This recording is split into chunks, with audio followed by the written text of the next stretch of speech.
going to talk about a failure of intuition that many of us suffer from. It's really a failure to detect a certain kind of danger. I'm going to describe a scenario that I think is both terrifying and likely to occur. And that's not a good combination, as it turns out. And yet, rather than be scared, most of you will feel that what I'm talking about is kind of cool. I'm going to describe how the gains we make in artificial intelligence could ultimately destroy us. And in fact, I think it's very difficult to see how they won't destroy us or inspire us to destroy ourselves. And yet, if you're anything like me, you'll find that it's fun to think about these things. And that response is part of the problem. Okay, that response should worry you. If I were to convince you in this talk that we were likely to suffer a global famine, either because of climate change or some other catastrophe, and that your grandchildren or their grandchildren are very likely to live like this, you wouldn't think, interesting, I like this TED Talk. Okay. Famine isn't fun. Death by science fiction, on the other hand, is fun. And one of the things that worries me most about the development of AI at this point is that we seem unable to marshal an appropriate emotional response to the dangers that lie ahead. I'm unable to marshal this response, and I'm giving this talk. It's as though we stand before two doors. Behind door number one, we stop making progress in building intelligent machines. Our computer hardware and software just stops getting better for some reason. Now take a moment to consider why this might happen. I mean, given how valuable intelligence and automation are, we will continue to improve our technology if we are at all able to. What could stop us from doing this? A full-scale nuclear war? A global pandemic? An asteroid impact? Justin Bieber becoming president of the United States?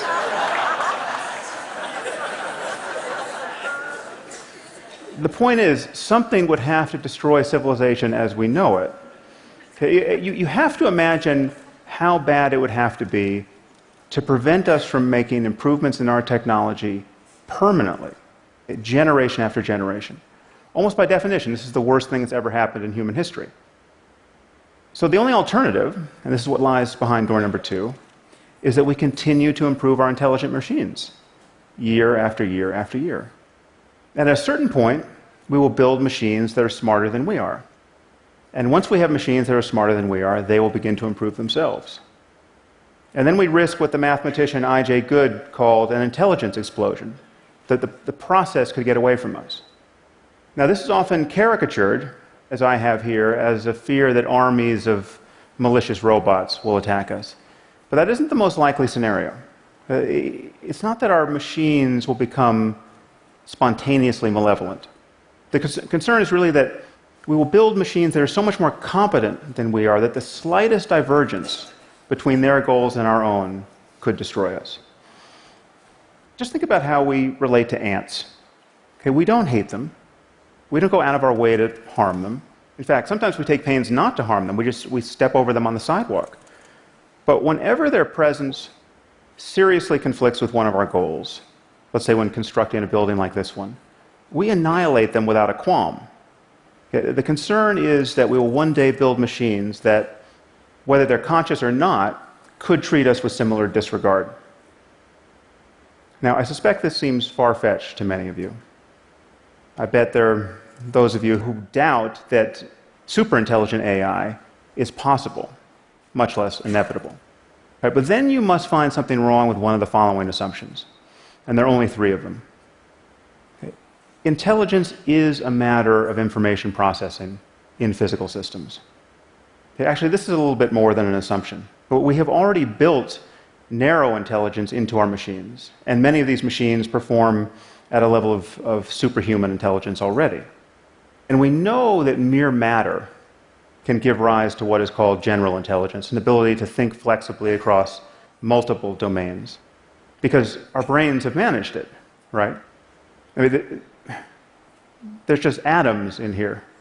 And as long as we continue to build systems of atoms that display more and more intelligent behavior, we will eventually, unless we are interrupted, we will eventually build general intelligence into our machines.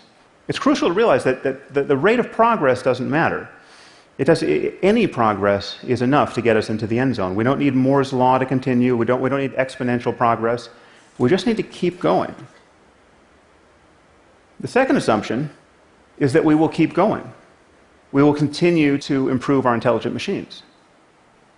And given the value of intelligence, intelligence is either the source of everything we value, or we need it to safeguard everything we value. It is our most valuable resource. So we want to do this. I mean, we have problems that we desperately need to solve. We want to cure diseases like Alzheimer's and cancer. We want to understand economic systems. We want to improve our climate science. So we will do this if we can. The train is already out of the station, and there's no brake to pull. Finally, we don't stand on a peak of intelligence, or anywhere near it, likely. And this really is the crucial insight. This is what makes our situation so precarious. And this is what makes our intuitions about risk so unreliable. Now just consider the smartest person who has ever lived. On almost everyone's short list here is John von Neumann.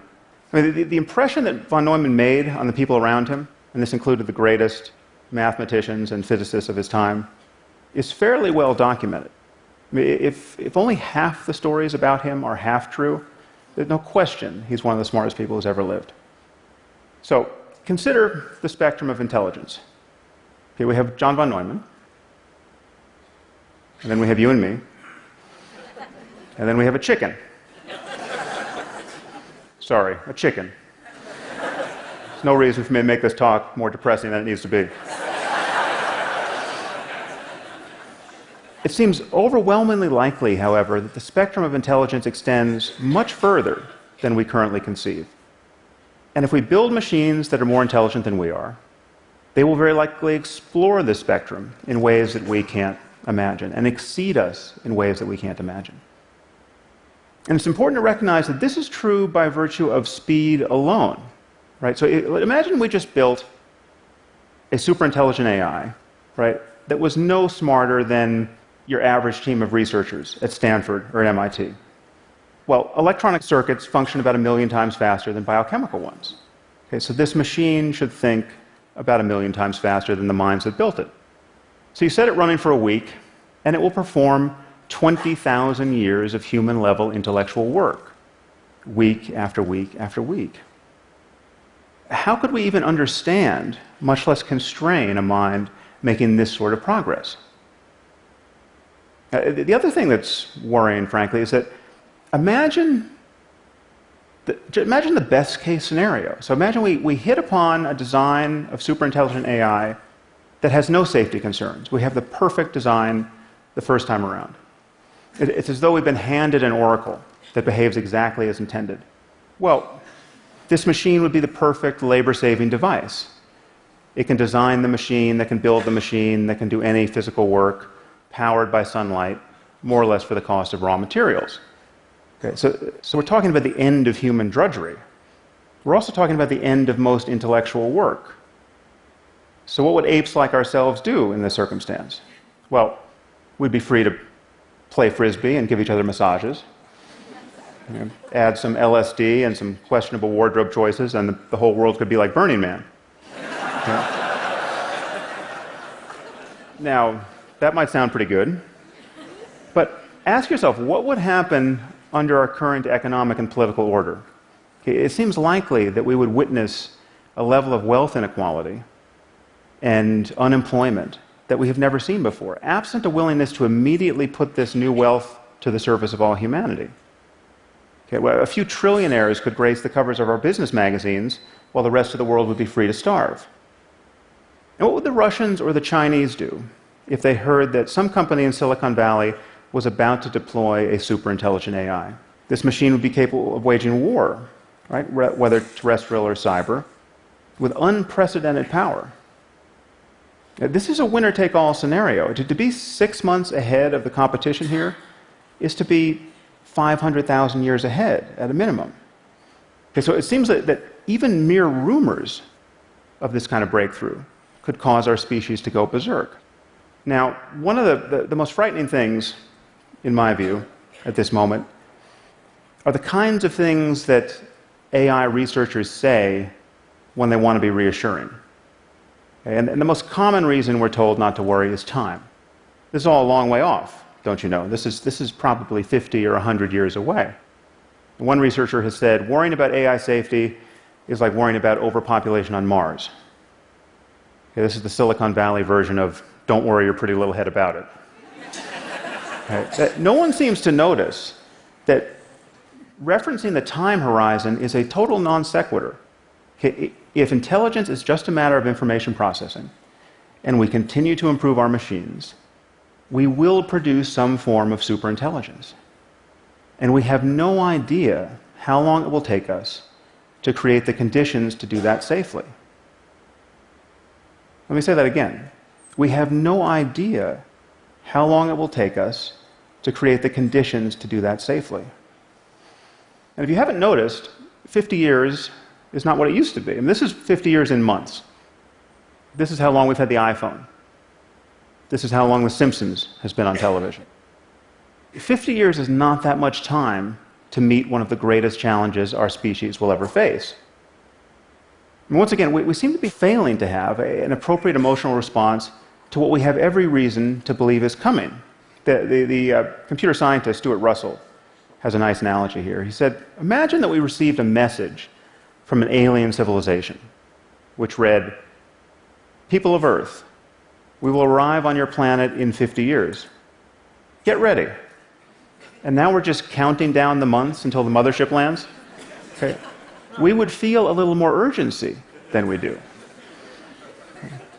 Another reason we're told not to worry is that these machines can't help but share our values because they will be literally extensions of ourselves. They'll be grafted onto our brains and will essentially become their limbic systems. Now, take a moment to consider that the safest and only prudent path forward recommended is to implant this technology directly into our brains. Now, this may in fact be the safest and only prudent path forward, but usually one's safety concerns about a technology have to be pretty much worked out before you stick it inside your head. Okay. The deeper problem is that building superintelligent AI on its own seems likely to be easier than building superintelligent AI and having a completed neuroscience that allows us to seamlessly integrate our minds with it. And given that the companies and governments doing this work are likely to perceive themselves to be in a race against all others, given that to win this race is to win the world, provided you don't destroy it in the next moment, then it seems likely that whatever is easier to do will get done first. Now, unfortunately, I don't have a solution to this problem, apart from recommending that more of us think about it. I think we need something like a Manhattan Project on the topic of artificial intelligence. Not to build it, because I think we'll inevitably do that, but to understand how to avoid an arms race and to build it in a way that is aligned with our interests. When you're talking about superintelligent AI that can make changes to itself, it seems that we only have one chance to get the initial conditions right. And even then, we will need to absorb the economic and political consequences of getting them right. But the moment we admit that information processing is the source of intelligence, that some appropriate computational system is what the basis of intelligence is, and we admit that we will improve these systems continuously, and we admit that the horizon of cognition very likely far exceeds what we currently know, then we have to admit that we're in the process of building some sort of God. Now would be a good time to make sure it's a God we can live with. Thank you very much.